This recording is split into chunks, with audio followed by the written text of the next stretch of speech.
14 जुलाई 2023 का दिन भारतीय अंतरिक्ष अनुसंधान एजेंसी यानी इसरो के वैज्ञानिकों के लिए हमेशा एक यादगार दिन रहेगा, क्योंकि यही वो दिन था जब भारत ने एक बार फिर चांद की सतह पर पहुंचने के लिए काफी उम्मीदों के साथ अपना मून मिशन लॉन्च किया। 14 जुलाई की दोपहर श्रीहरिकोटा के सतीश धवन स्पेस सेंटर से चंद्रयान 3 को लॉन्च किया गया और जैसा कि आप सबको पता ही है, इसरो का पिछला मून मिशन चंद्रयान 2 आखिरी दौर में फेल हो गया था। इसलिए इस बार चंद्रयान 3 को पिछली गलतियों से सबक लेकर डिजाइन किया गया है। इसरो ने चंद्रयान 3 को कई लेवल के टेस्ट से गुजारा है ताकि इस बार चंद्रयान 2 जैसी चूक न हो पाए। ऐसे में कुछ सवाल हैं जो शायद आपके दिमाग में भी आ रहे होंगे, जैसे चंद्रयान 3 हमारे देश के लिए इतना जरूरी क्यों है, और सबसे जरूरी बात कि चंद्रयान 3 में ऐसा क्या है जो उसे चंद्रयान 2 से खास बनाता है, और इसके साथ ही चंद्रयान 3 के सफल होने के कितने चांसेस हैं। सितंबर 2019 में करोड़ों भारतवासी उस वक्त हताश हो गए जब चंद्रयान 2 मिशन फेल हो गया। इस मिशन के फेल होने के पीछे सॉफ्टवेयर में गड़बड़ी बताई गई थी। हालांकि इस बार ऐसा ना हो, इसके लिए चंद्रयान 2 मिशन जिन वजहों से कामयाब नहीं हो सका, उन वजहों को बारीकी से स्टडी करने के बाद चंद्रयान 3 को कई लेवल्स पर अपग्रेड किया गया है। इस बार पिछली बार की तुलना में लैंडर को मजबूत बनाया गया है। इसमें बड़े और शक्तिशाली सोलर पैनल का इस्तेमाल किया गया है।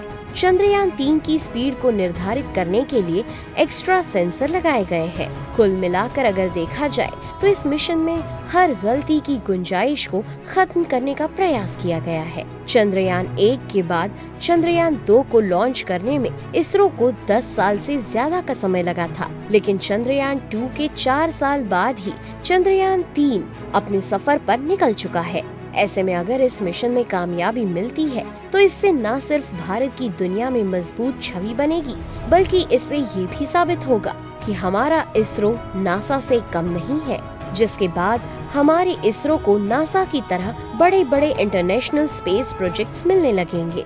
दोस्तों, यहाँ जानने वाली बात ये भी है कि चंद्रयान 3 चांद के साउथ पोल के काफी पास में लैंड करेगा, जहाँ अभी तक कोई भी देश नहीं पहुँच सका है। ऐसे में अगर भारत वहाँ सेफ लैंडिंग करता है तो ये देश के लिए काफी गर्व की बात है और हमें इसका काफी फायदा भी मिलेगा। चंद्रयान 3 के जरिए भारत चांद पर कई चीजों की स्टडी कर पाएगा। दरअसल हमारा भारत चांद से जुड़े तमाम रहस्यों से पर्दा उठाना चाहता है, जो दुनिया भर के वैज्ञानिकों का सपना है। वैज्ञानिकों ने चांद को प्रारंभिक इतिहास का भंडार बताया है। उनका कहना है कि चांद पृथ्वी से ही टूटकर बना है।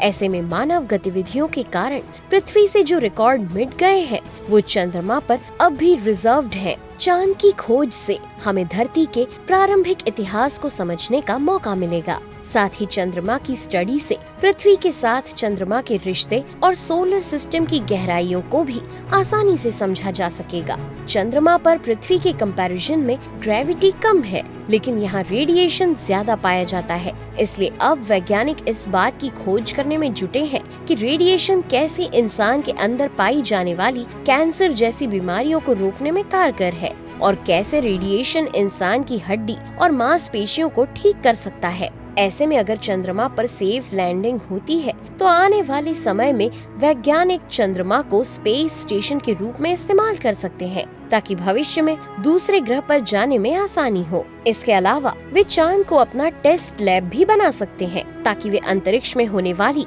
सभी एक्टिविटीज पर अपनी नजर बना सके और दूसरे ग्रह पर जीवन ढूंढने की प्रक्रिया को तेज कर सके।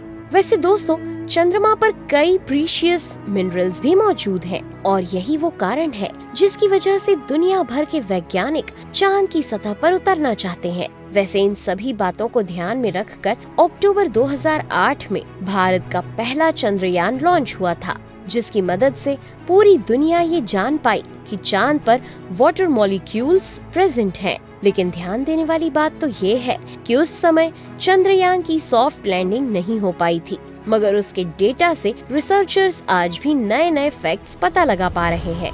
हालांकि साल 2019 में चंद्रमा पर चंद्रयान 2 को भेजा गया, जिसका लक्ष्य चंद्रमा पर सॉफ्ट लैंडिंग यानी सेफ लैंडिंग करना था। लेकिन दुख की बात ये है कि चंद्रयान 2 चंद्रमा पर सफल लैंडिंग नहीं कर पाया और ये मिशन फेल हो गया। इसलिए अब चंद्रयान 3 को लॉन्च किया गया है। इससे भारत के वैज्ञानिकों को काफी उम्मीद है। अगर चंद्रयान 3 चंद्रमा पर सेफ लैंडिंग करने में सक्सेसफुल होता है तो भारत चंद्रमा पर सेफ लैंडिंग करने वाला चौथा देश बन जाएगा, क्योंकि अब तक सिर्फ अमेरिका, रूस और चीन ही चांद पर सॉफ्ट लैंडिंग कर पाए हैं।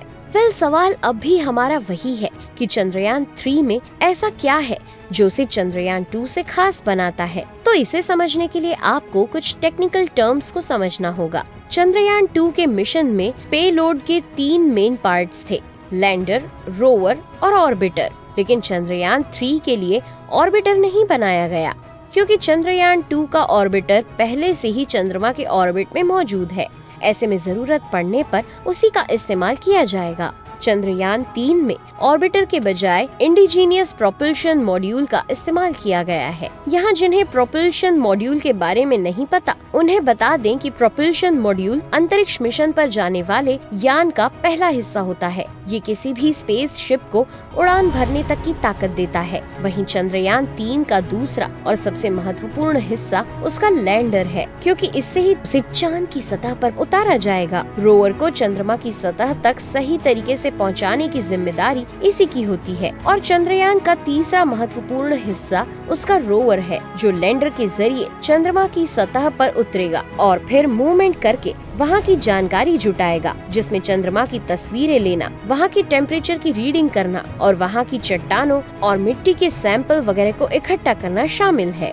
यहाँ रोवर डेटा कलेक्ट करके सीधे लैंडर को भेजेगा और फिर जो लैंडर है वो इस डेटा को अर्थ पर इसरो में सेंड करेगा। इसके अलावा चंद्रयान 3 में स्पेक्ट्रोपोलरिमेट्री ऑफ हैबिटेट प्लैनेट अर्थ यानी शेप नाम का एक इंस्ट्रूमेंट लगाया गया है, जिसकी मदद से चांद पर रहते हुए अर्थ की स्टडी की जा सकेगी और फिर इसी के बेस पर स्पेस में उन प्लैनेट्स को ढूंढा जा सकेगा जिसका एनवायरनमेंट हमारे अर्थ के एनवायरनमेंट से काफी मैच करता हो। यानी आप सोच सकते हैं कि इस मिशन का सक्सेसफुल होना भारत के लिए कितनी बड़ी उपलब्धि साबित होगी। दोस्तों, अब इन सब के अलावा चंद्रयान 3 का बजट भी काफी ज्यादा शॉकिंग है। इसरो के अकॉर्डिंग चंद्रयान 3 मिशन की टोटल कॉस्ट 615 करोड़ है। 23 अगस्त को चंद्रयान 3 के चांद पर सक्सेसफुली सॉफ्ट लैंडिंग की बात कही जा रही है।